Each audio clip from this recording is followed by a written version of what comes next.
हाय दोस्तों, स्वागत है आप सभी का अपने चैनल पे। और आज अपना नया टॉपिक है ERP यानी कि एंटरप्राइजेस रिसोर्सेस प्लानिंग। जो ERP हम लोग प्रोडक्शन में यूज़ करते हैं, QC में यूज़ करते हैं, QA में यूज़ करते हैं। हालांकि जो फार्मास्यूटिकल कंपनी है, उन सभी फार्मास्यूटिकल कंपनियों में मैक्सिमम जितने डिपार्टमेंट होते हैं, उन सभी डिपार्टमेंट में यूज़ करने वाली जो ये टूल्स है, वो टूल्स का नाम है ERP। बहुत जगह कुछ कंपनियों में ERP के जगह SAP यूज़ करते हैं। तो ERP क्या होता है? तो ERP दोस्तों, उसका लॉन्ग फॉर्म है एंटरप्राइजेस रिसोर्सेज प्लानिंग। और ये किस लिए होता है? Procedure for production management, inventory management, vendor creation and approval system, purchasing, quality management, sale order management and sales shipment and invoice management in enterprises resources planning. तो इतने सारे डिपार्टमेंट में ये काम करने के लिए क्या क्या करता है? इन्वेंट्री मैनेजमेंट, प्रोडक्शन मैनेजमेंट करना है, परचेसिंग है, vendor creation approval, quality management करनी है, सेल्स ऑर्डर मैनेजमेंट है, सेल्स शिपमेंट है, इनवॉइस मैनेजमेंट है। तो इतना सारा काम करने के लिए ये ERP टूल्स यूज़ किया जाता है। और दोस्तों, आपको रिक्वेस्ट है कि आपने अभी तक मेरे चैनल को सब्सक्राइब नहीं किया, लाल कलर का जो बटन है उसको प्रेस करके जल्दी से जल्दी सब्सक्राइब करिए और बेल आइकॉन को दबाना मत भूलिए, ताकि आपको अगली वीडियो की नोटिफिकेशन रेगुलर मिलती रहे। तो ये जो ERP है उसकी डेफिनेशन क्या है? An ERP system is a business tool and needs to be viewed as a tool to conduct and execute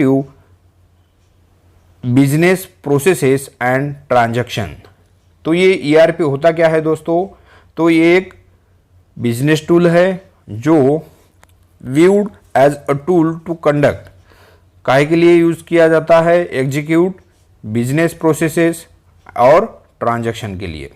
it has no intrinsic value, only the value it creates by delivering benefits to the business organization। तो ये क्या करती है? Organisation, जो business organisations है जैसे कि pharmaceutical companies, वो कंपनीज ये ERP जिसका सॉफ्टवेयर है, वो सॉफ्टवेयर खरीद के वो सॉफ्टवेयर के यूज़ थ्रू अपने काम चलाती है। तो कौन कौन से काम चलाती है मैंने ऊपर बता दिया है। In addition to provision of improved planning, ERP system provides a tremendous boost to the efficiency transactions such as order fulfillment, on-time shipment, vendor performance, quality management, invoice reconciliation, sales realization। इतने सारे बाकी के काम भी हम लोग ERP ये जो टूल्स है, ये टूल्स यूज़ करके करते हैं। तो दोस्तों, ये जो ERP टूल्स है वो किसका है? तो उसका है माइक्रोसॉफ्ट डायनामिक्स NAV 2016 वर्जन इन डायनामिक्स NAV 9.0। तो ये माइक्रोसॉफ्ट डायनामिक्स का है और उसका वर्जन नंबर है डायनामिक्स NAV 9.0। तो दोस्तों, ये जो ERP है, ERP में 6 टाइप्स के यूज़र्स होते हैं। तो वो कौन कौन से होते हैं हम लोग यहाँ देखते हैं। फर्स्ट होता है admin, second operator, third analyst, fourth supervisor 1, fifth supervisor 2 और सिक्स्थ है मैनेजर। तो ये इसमें 6 टाइप के यूज़र्स होते हैं और वो कौन कौन से होते हैं हमने यहाँ देखा। तो यहाँ हर एक डिपार्टमेंट में क्या क्या काम होता है, उनका रोल, डिपार्टमेंट और प्रिविलेजेस मतलब किसके किसके लिए यूज़ किया जाता है, जस्ट आपको यहाँ ब्रीफ में मैं बता देता हूँ। तो एडमिन है इसका आईटी डिपार्टमेंट, हर कोई कंपनी में एडमिन होता है, तो वो होता है आईटी डिपार्टमेंट। तो उनका काम है user creation modification, revoke user ID end user management, entry correction modification. ये आईटी जो एडमिन है उनका काम होता है। ऑपरेटर आया, ये कौन से डिपार्टमेंट का है? परचेज, पैकिंग और डेवलपमेंट का। तो इसमें आता है master creation, bomb creation, PO creation, vendor creation, report view. तो ये परचेस डिपार्टमेंट का काम आया। मैनेजर परचेस डिपार्टमेंट का पीओ रिलीज और रिपोर्ट व्यू, तो ये काम मैनेजर परचेस का करता है। तो ऑपरेटर पीपीआईसी और वेयर हाउस का आया, तो उनके लिए क्या क्या काम है? Sales order, purchasing, material planning, firm order production, material dispatch, sales invoicing. Operator है वेयर हाउस का रिसीविंग का, GRN creation, label printing, report view and print. Dispensing का अगर ऑपरेटर है तो material location allocation, material in issuance, material receiving from shop floor, material return to party, RM PM, like that. और उसका जो भी वो ट्रांजैक्शन कर रहे हैं उनका प्रिंट होता है। नेक्स्ट है वेयर हाउस का, जो डिस्पेंसिंग था उसी का ही देखते हैं। मटेरियल इशुएंस हो गया, आरएम पीएम हुआ, क्रिएशन और sending the retest, code to code material transfer, stock transfer, material destruction report और प्रिंट देना। ये जो वेयर हाउस है उनके ऑपरेटर का काम होता है। देन सुपरवाइज़र है वेयर हाउस का, उसके लिए क्या क्या फंक्शंस है? Material allocation, material issuance, material receiving from shop floor, material return to party, creation हो गया, retest code to code transfer हो गया, रीप्रिंटिंग, वेरीफाइंग जीआरएन रिपोर्ट और प्रिंट। ये उसके वेयर हाउस के सुपरवाइज़र का काम हो गया। नेक्स्ट आता है मैनेजर वेयर हाउस का, मटेरियल अलोकेशन, वही सेम जो ऑफिसर के लिए रोल है वही मैनेजर के लिए यहाँ रोल दी गए हैं। नेक्स्ट आता है दोस्तों प्रोडक्शन के लिए, जैसे कि पैकिंग में आरपीओ क्रिएशन, ठीक है, material requisition creation, enter BMR details.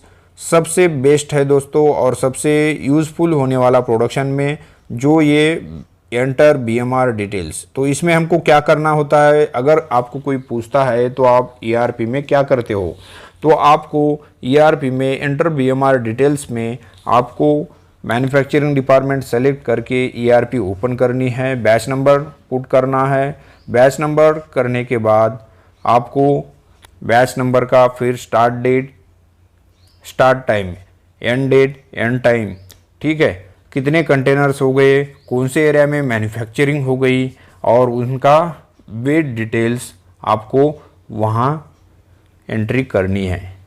और उसके बाद वो एंट्री करके आपको पोस्टिंग करनी है। तो ये होता है एंटर बीएमआर डिटेल्स में।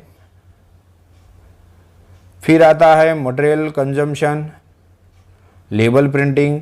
अगर आपको कोई इन प्रोसेस लेबल देना है, कंटेनर लेबल देना है, तो वो इसी ईआरपी का यूज़ करके हम लोग लेबल प्रिंटिंग करते हैं, रिसिप्ट व्यू और प्रिंटिंग।